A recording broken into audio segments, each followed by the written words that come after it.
হরে কৃষ্ণ সবাইকে। তো আজকে আমরা চলে আসছি দেখো আমাদের গার্ডেন থেকে ভেজিটেবলস পাড়তে। তো আমি লক্ষ্মীপতিকে বললাম, বাবা চলো তুমি আমাকে ক্যাপসিকাম পেড়ে দিবে। কয়েকটা ক্যাপসিকাম হয়েছে গাছে। তো এই ক্যাপসিকাম গাছটা আসলে আমি মরিচের বীজ যখন ফেলি জানি না কিভাবে এটা হয়ে গেছে একটা। তো একটাই ক্যাপসিকাম গাছ হয়েছিল। তো চলো আমরা ক্যাপসিকামটা ছিঁড়ে নেই। লক্ষ্মীপতি ছিঁড়ছে ক্যাপসিকাম। তো অ্যাকচুয়ালি আজকে একটা বড় অনুষ্ঠান আছে আমাদের একটা গুরুবোনের বাসায়। তো ওনারা হচ্ছে গিয়ে উড়িষ্যার। তো ওনাকে আমি জিজ্ঞেস করছিলাম, মাতাজি আমি কী নিয়ে আসবো, কী বানাবো রাধারানীর জন্য। ওনারা হচ্ছে গিয়ে রাধাষ্টমী করতেছে। তো মাতাজি বললো যে তোমার গার্ডেনে যা ভেজিটেবলস আছে সুন্দর করে বাঙালি কিছু আইটেম, স্মল আইটেম নিয়ে আসবা। মানে হচ্ছে গিয়ে ছোটো ছোটো আইটেম যেগুলো হচ্ছে 56 ভোগের। তো ওইগুলো মাতাজি আমাকে বললো। তো আমি বললাম ঠিক আছে। তো আমারও খুব খুশি লাগছে, যাই আছে গার্ডেনে আমি একটু করে রান্না করে নিয়ে যাবো। তো এটা দেখো আমি আমাদের ঘরের জন্য দুপুরের জন্য রান্না করতেছিলাম পেঁপে দিয়ে একটা তরকারি। আর এখানে দেখো আমি ওই 56 ভোগের জন্য এখানে আমি গাছ থেকে শিম নিয়ে আসছি। আর শিম আলু দিয়ে একটা ভাজা করব, খুব সুন্দর। এটা আমাদের একদম সিম্পল একটা ভাজা বাঙালি। আর এখানে আমি ক্যাপসিকামগুলো দিয়ে কি করব চিন্তা করছিলাম। তো এখানে ক্যাপসিকাম দিয়ে আমি করে নিচ্ছি একটু ডাল দিয়ে বড়া। তো আমার ডালটা আগে থেকেই বাটা ছিল, তো চিন্তা করলাম তো এটা করলেই খুব সুবিধা হয় আমার।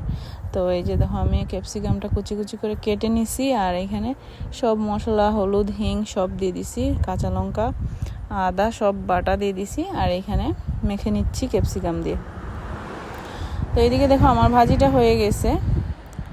তো আলু আর হচ্ছে গিয়ে শিমের ভাজিটা তো নর্মালি যখন ঘরে রান্না করি এর থেকে কিন্তু অনেক গুণ টেস্টি হয় যখন আমরা কোথাও নেওয়ার জন্য রান্না করি ভগবানের উদ্দেশ্যে। তো এই যে দেখো এখন আমার বড়াটাও বসিয়ে দিয়েছি আমি এখানে সুন্দরভাবে। তো বড়াগুলো খুব খুব সুন্দর হয়েছিল, মানে কালারটা অনেক সুন্দর আসছে বড়াটার। আর এদিকে আমি নিয়ে আসছি হচ্ছে লাউ পাতা শাক, মানে একদম কচি কচি পাতাগুলো বেছে নিয়ে আসি। আর এখানে একটা আলু বয়েল করে আর লাউ পাতাগুলো একসাথে সিদ্ধ করে নিছি প্রথমে। তারপরে এখানে দেখো আমি একটু শুকনো লঙ্কা, তারপর হচ্ছে গিয়ে অল্প একটুখানি হিং আর পাঁচফোড়ন, তারপর হচ্ছে একটু হলুদের গুঁড়ো দিয়ে এখন আমি শাকটাকে ভেজে নেব। তো শাকের মধ্যে অলরেডি আমি একটা আলু সেদ্ধ করা দিয়ে দিয়েছিলাম, তো সেটার জন্য আরও বেশি টেস্টি হয়েছিল শাকটা। তো এই যে দেখো দিয়ে দিচ্ছি শাকগুলো, এখন একটু ভেজে নেব সম্বারটা দিয়ে। তো এখানে আমি সবগুলা শাক দিয়ে দিছি, অনেকখানি শাকই হয়েছে মোটামুটি। আর দেখতে পাচ্ছ ভিতরে ভিতরে একটু একটু আলু আছে সিদ্ধ। তো এই যে দেখো আমার রেডি অলমোস্ট, আমার 3 আইটেমস আমি করছিলাম। তো এখানে হচ্ছে গিয়ে ক্যাপসিকামের পাকোড়া, শিম আলু ভাজি, আর হচ্ছে গিয়ে লাউ পাতার শাক আলু দিয়ে। তো দেখো এখানে আমরা চলে গেছি ওদের বাসায় অলরেডি। তো এখানে অনেকে অনেক কিছু নিয়ে আসছে। তো 56 ভোগের জায়গায় এখানে আরও অনেক ভোগ হবে, আমার মনে হয় 100-এর উপরে হয়ে গেছে।